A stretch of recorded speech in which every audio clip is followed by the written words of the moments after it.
हैबेस corpus Patna high court में दायर किया है, जिसमें उनका कहना है कि उनकी 3 साल की बेटी है जो डीएम शिवहर के कस्टडी में है और ये चाहती हैं कि वो उनकी चूँकि नेचुरल माँ हैं और नेचुरल गार्जियन हैं, इनकी कस्टडी में आए। नमस्कार, आप देख रहे हैं न्यूज फाउंडेशन और मैं हूं सांत्वना आपके साथ। तो पटना हाईकोर्ट ने शिवहर के जिलाधिकारी की बच्ची की कस्टडी को लेकर दायर याचिका पर सुनवाई करते हुए 20 दिसंबर 2021 को 3 वर्ष की बच्ची को पेश करने का आदेश शिवहर के डीएम को दिया है। जस्टिस अश्विन कुमार सिंह की खंडपीठ ने शिवहर के जिलाधिकारी की पत्नी जीएसएस सितारा की हैबियस कॉर्पस आधिकारिक रिट याचिका पर सुनवाई की। कोर्ट ने डीएम की याचिकाकर्ता पत्नी और डीएम सज्जन राज शेखर को भी उपस्थित रहने को कहा है। याचिका में जिलाधिकारी पर याचिकाकर्ता पर मारपीट का आरोप भी लगाया गया है। बता दें कि याचिकाकर्ता की मां ने मारपीट की घटना को लेकर पुलिस में शिकायत भी की थी। कुछ आला अधिकारियों के हस्तक्षेप के बाद याचिकाकर्ता को मुजफ्फरपुर स्थित सर्किट हाउस में रखा गया। इसके बाद शिवहर के जिलाधिकारी सर्किट हाउस आकर अपनी मां के साथ रह रहे दोनों नाबालिग बच्चों को ले गए। इनमें एक इनका 1.5-2 वर्ष का बेटा भी शामिल है। याचिकाकर्ता को यह कहकर बच्ची को जिलाधिकारी ले गए थे कि बच्ची को कुछ दिनों के बाद वापस लौटा देंगे, लेकिन अभी तक वापस नहीं किया गया है। याचिकाकर्ता के अधिवक्ता सरोज कुमार शर्मा का कहना था कि हिंदू गार्जियनशिप एक्ट की धारा 6 के अनुसार 5 वर्ष तक के बच्चे को कस्टडी का अधिकार मां का होता है।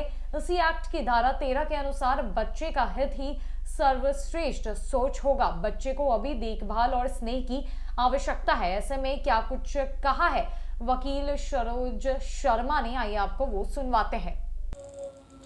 शिवहर डीएम की वाइफ ने एक बंदी प्रत्यक्षीकरण हैबेस कॉर्पस पटना हाई कोर्ट में दायर किया है, जिसमें उनका कहना है कि उनकी 3 साल की बेटी है जो डीएम शिवहर के कस्टडी में है और ये चाहती हैं कि वो उनकी चूँकि नेचुरल माँ हैं और नेचुरल गार्जियन हैं, इनकी कस्टडी में आए। कल पटना उच्च न्यायालय के डबल डिवीज़न बेंच ने जस्टिस अश्विनी कुमार सिंह और जस्टिस राजीव रंजन प्रसाद ने ये आदेश दिया है कि 21 दिसंबर को उस बच्ची को, जिसका नाम हीरा है, उसको चैम्बर में उपस्थित किया जाए। साथ में डीएम शिवहर सज्जन राज शेखर और उसकी पत्नी जीएसएस सितारा को भी उपस्थित होने का आदेश दिया है। आगे इसको आप किस रूप में देख रहे हैं सर? कैसे इसका जो है निवारण हो सकता है? क्या कुछ देख रहे हैं इस केस में? सेटल्ड लॉ है। Section 6 of the Hindu marriage and guardianship act कहता है कि यदि कोई भी बच्चा 5 साल से छोटा है तो उसकी माँ उसकी नेचुरल गार्जियन होती है। और इसी हिंदू मैरिज गार्जियनशिप एक्ट का सेक्शन 13 कहता है कि welfare of the child is the Paramount considerations.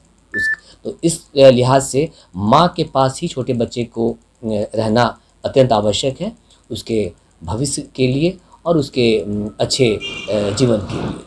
और कोर्ट इसमें संज्ञान लिया है। अब मुझे उम्मीद है कि उसकी मां को अपने बच्चे की कस्टडी मिल जाएगा। गौरतलब है कि मां का प्यार सबसे ऊपर माना जाता है। एक लेखिका अगाथा क्रिस्टी को उद्धृत करते हुए याचिकाकर्ता के अधिवक्ता ने कहा कि एक मां अपने बच्चे के रास्ते में आने वाली सभी बाधाओं का डटकर सामना करती है और बाधाओं को दूर भी कर देती है। जिलाधिकारी का पक्ष अदालत के समक्ष वरीय अधिवक्ता अशोक चौधरी ने रखा। इस मामले पर अगली सुनवाई 20 दिसंबर 2021 को होनी है। ऐसे में सरोज शर्मा, जो कि याचिकाकर्ता के वकील है, उन्होंने इस बात को स्पष्ट किया कि मां को ही बच्चे की कस्टडी मिलनी चाहिए, क्योंकि बच्चे को मां का स्नेह और मां की देखभाल की बहुत आवश्यकता है। ऐसे में बच्चे के रास्ते में आने वाली सभी बाधाओं को एक मां ही है जो डट कर सामना कर उसे दूर कर सकती है। अब इस पर जो भी कार्रवाई होगी वो आने वाले आगामी 20 दिसंबर को होगी। इसके साथ साथ 3 साल की बच्ची को भी कोर्ट में पेश होना होगा। इसके बाद आगे की सुनवाई की जाएगी। फिलहाल के लिए इतना ही है। कई अपडेट्स के लिए हमारे साथ बने रहे न्यूज फाउंडेशन में। नमस्कार।